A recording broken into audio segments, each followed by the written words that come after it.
The Justice Department has sued Google. So I'm going to break this down. It may seem kind of complicated, and it kind of is at first, but there are also, it gets even more complicated as there are varying opinions on this. So first up, headline here from Common Dreams: long overdue, Justice Department sues Google in antitrust case. The filing, announced Tuesday morning, accused the tech giant of violating law to stifle competition. So this is focused on Google's search engine and what they have done to stifle competition when it comes to search. So let me give you more details here from CNN Business. They say here, the lawsuit alleges in part that Google pays billions of dollars a year to device manufacturers like Apple, LG, Motorola, and Samsung, and browser developers like Mozilla and Opera to be their default search engine, and in many cases to prohibit them from dealing with Google's competitors. As a result, quote, Google effectively owns or controls search distribution channels, accounting for roughly 80% of the general search queries in the U.S. Justice Department officials did not rule out a breakup of Google on a call with reporters Tuesday. Quote, nothing is off the table, said Deputy Attorney General Jeffrey Rosen, who warned that if DOJ did not file suit now, we could lose the next wave of innovation and that Americans may never get to see the next Google. Now, before I get to some thoughts on if this is what it appears to be, an actual challenge to Google's power in the tech space, I want to give you a response here from Google themselves, reacting to the lawsuit, saying today's lawsuit by the Department of Justice is deeply flawed. People use Google because they choose to, not because they're forced to, or because they can't find alternatives.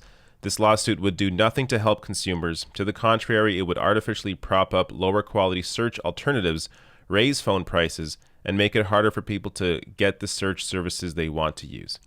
Now, obviously, Google's going to represent their own, their own interests here, as the DOJ is, but they do make the case here, and it's worth listening to.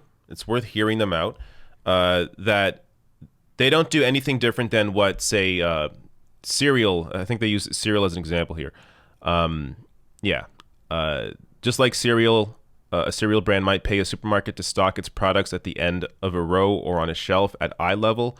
For digital services, when you first buy a device, it has a kind of home screen, eye level shelf. So they're arguing that, cereal brands pay to have better positioning when it comes to supermarkets. It's no different, according to them, no different than Google paying to have their search engine on the home screen or as built in as the default for search engines. Now, I would argue that isn't a one-to-one comparison. It's more like if the other cereals were in the back room and you had to go and find the other cereals in the back. That would be more of a comparison to Google being the default and you having to find their competitors, having to go into the options, go into settings, and actually change to put another search engine in there. So I don't really buy the comparison here, but there are some on the left that support what is happening here and some that are skeptical. First, I'll show you Elizabeth Warren here tweeting out, two things can both be true. Bill Barr is a corrupt Trump crony who shouldn't be AG, and the Justice Department has the power to pursue a legit antitrust suit against Google. The case is clear. In fact, it could have gone further. It must move forward without political interference. Now, on the other hand, you have Public Citizen here who have a fantastic track record of standing up for the average person. Their message here says, quote, this is nothing more than a thinly veiled political stunt. The Trump's DOJ's narrow focus and alienation of the bipartisan state attorneys general is evidence of an unserious approach driven by politics and is likely to result in nothing more than a choreographed slap on the wrist for Google. This will be a missed opportunity to bring about a structural reckoning with one of the most powerful and wealthy companies in the world so that Trump and Barr can score political points. So, Public Citizen here, highly critical of this move, viewing it as simply a political tool to try and make it appear like they are working in the interests of consumers when in fact they are working in the interests of themselves. Now, this does follow a House report investigation that found companies, these tech companies, wield monopoly power. And more details on that. The report laid out several recommendations to curtail the dominance of the companies, ranging from structural separation, forcing companies such as Amazon not to compete on the same platform that it operates, to giving new tools and funding to antitrust enforcement agencies. So the House report is a lot more in-depth, more wide-ranging. Like, for example, Amazon competing on their own platform, I think that is an obvious problem where they prop up their own products in relation to competitors on their own storefront. So that would have been something that I would think maybe would have been the priority here, as opposed to Google's search feature. But again, there's a lot of information to take in here, and there are various ways that these tech companies use their power to benefit themselves in a monopolistic sort of way. Now, Pramila Jayapal also appears to be in support of this, saying here, our antitrust subcommittee just ended an exhaustive investigation into monopolistic practices of major tech companies, including Google. We concluded it's time to rein in big tech's anti-competitive behavior as it harms innovation, small businesses, consumers, and local journalism. It is critically important that the Department of Justice Antitrust Division take very seriously the responsibility to protect workers, small businesses, and the public from the harms of monopolies through a thorough and legally rooted investigation.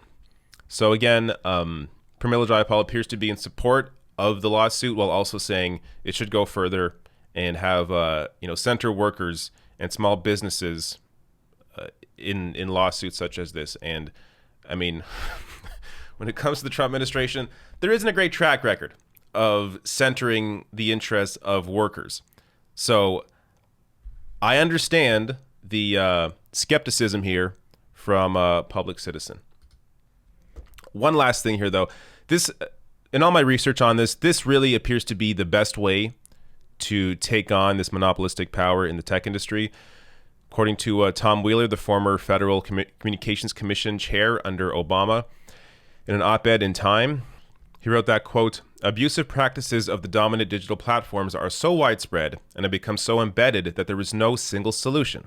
What is needed is a cocktail of remedies that blends antitrust with ongoing regulatory oversight.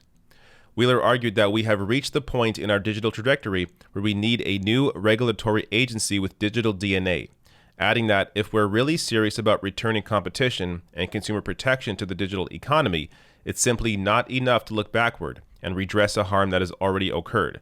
We need to couple antitrust with a new vehicle for public interest oversight to prevent abuses in the first place, he concluded. So I think this is exactly right. If the Trump admin was serious about taking on big tech, this would be the way to do it, to be proactive. But instead here they're focusing very narrowly on Google and on the search engine. All right, as you see, there is mixed response to this. But, at the very least, it's possible this is the beginning of putting big tech on notice.